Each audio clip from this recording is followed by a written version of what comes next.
KR ನಗರ ಸಂತ್ರಸ್ತೆ kidnap ಕೇಸ್ಗೆ ಸಂಬಂಧಪಟ್ಟಂತೆ Bhavani ರೇವಣ್ಣಗೆ supreme court ಒಂದು ಕಡೆ ನೋಟಿಸನ್ನು ಕೊಟ್ಟಿದೆ. ಇಲ್ಲಿ ಭವಾನಿ ರೇವಣ್ಣಗೆ ಇನ್ನೂ 1 ವಾರ ಕಾಲ ಸುಪ್ರೀಂ ಕೋರ್ಟ್ ಬೇಲನ್ನು ಕೂಡ ಕೊಟ್ಟಿದೆ. ಬೇಲ್ ಕೊಟ್ಟಿದೆ ಅವರಿಗೆ, ಜಾಮೀನು ಇನ್ನೂ 1 ವಾರಕ್ಕೆ ಎಕ್ಸ್ಟೆಂಡ್ ಆಗಿದೆ ಅಂತ ಅದರ ಅರ್ಥ.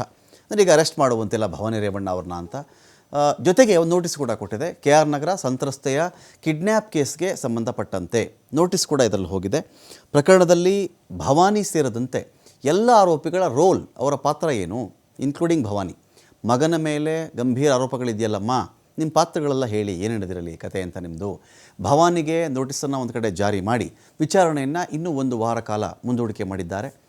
ಹೈಕೋರ್ಟ್ ಭವಾನಿ ಪಾತ್ರದ ಬಗ್ಗೆ ಒಂದು ಕಡೆ ಚೆಕ್ ಮಾಡಿಕೊಂಡಾಗ ಇಲ್ಲಿ ಒಂದಷ್ಟು ವಿವರಣೆಯನ್ನು ಅದು ಕೂಡ ಕೊಟ್ಟಿತ್ತು. ಇದೀಗ ಭವಾನಿಗೆ ನೋಟಿಸನ್ನು ಕೊಟ್ಟು 1 ವಾರ ಕಾಲ ವಿಚಾರಣೆಯನ್ನು ಇಲ್ಲಿ ಸುಪ್ರೀಂ ಕೋರ್ಟ್ ಇಲ್ಲಿ ಮುಂದೂಡಿದೆ. ಹಾಗಾಗಿ ಇಡೀ ವಿಚಾರದಲ್ಲಿ ವಿಚಾರದಲ್ಲಿ ಹೈಕೋರ್ಟ್ ಒಂದು ಕಡೆ ಹೇಳ್ತಾ ಇತ್ತು, ಭವಾನಿ ಪಾತ್ರವನ್ನು ಸಾಬೀತುಪಡಿಸ್ತಕ್ಕಂಥ ಸಾಕ್ಷ್ಯಗಳಿದೆ ಸ್ವಾಮಿ ಅಂತ ಹೇಳಿ SIT ಒಂದು ಕಡೆ ವಾದವನ್ನು ಮಂಡಿಸ್ತಾ ಇತ್ತು.